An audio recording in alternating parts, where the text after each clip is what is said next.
ایک صحابی کے بارے میں آتا ہے، وہ صحابی کون ہے؟ عبد الرحمن بن عوف رضی اللہ عنہ کے بارے میں آتا ہے، اللہ پاک نے انہیں اتنا مال عطا فرمایا، اتنا مال عطا فرمایا تھا جس کا ہم اور آپ تصور نہیں کر سکتے، اور ان کے تجارت کے اصول بیان کیے جاتے ہیں،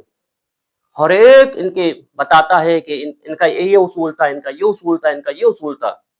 لیکن ان کا سب سے بڑا اصول جو تھا، وہ سب سے بڑا اصول یہ ہے کہ انہوں نے اپنے کاروبار کو، اپنے گھر کو، اپنے وطن کو، یعنی مکہ معظمہ کو صرف اس بنیاد پہ چھوڑ دیا کہ اللہ کے نبی محمد صلی اللہ علیہ وسلم مکہ چھوڑ کر ہجرت کر کر مدینہ منورہ تشریف لے گئے ہیں، وہاں دین کی محنت کر رہے ہیں، وہاں اللہ کے بندوں پر محنت کری جا رہی ہے، آپ نے بھی ہجرت کا ارادہ فرمایا اور آپ ہجرت کر کے چلے گئے، یعنی اللہ کے لیے سب کچھ قربان کر دیا، اللہ کے دین کی محنت کے لیے سب کچھ قربان کر دیا۔ جب وہاں گئے، اللہ کے نبی محمد صلی اللہ علیہ وسلم نے جب ان کی اور انصار صحابہ سے ان کا تعلقات قائم کروایا، بھائی چارہ کروایا، سعد بن ابی ربیعہ رضی اللہ تعالیٰ عنہ سے ان کا تعلقات، ان کا بھائی چارہ کروایا جا رہا ہے، تو وہ کہہ رہا ہے صحابی مدینے کے رہنے والے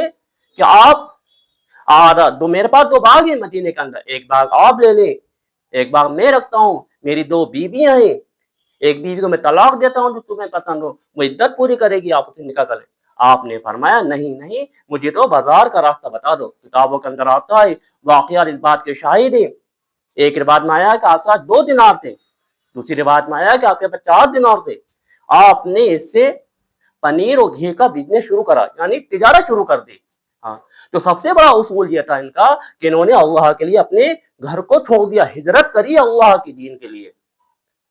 جب ان کے بارے میں آتا ہے، ان کے پاس جو مال اور اسباب اکٹھا ہوا، اس کی جو قیمت لگائی جاتی ہے، آج کے حساب سے کیلکولیشن کرا، اس کی ویلیو بنتی ہے $606 بلین، یعنی $606 بلین۔ اور اگر دینار کے اندر اس کا ویلیو اور کیلکولیشن لگائی گئی تو کیا آیا؟ 3 ارب 10 کروڑ 20 لاکھ دینار ان کے پاس نقد موجود تھے۔ آپ فرماتے ہیں میرا تجارت اصول یہ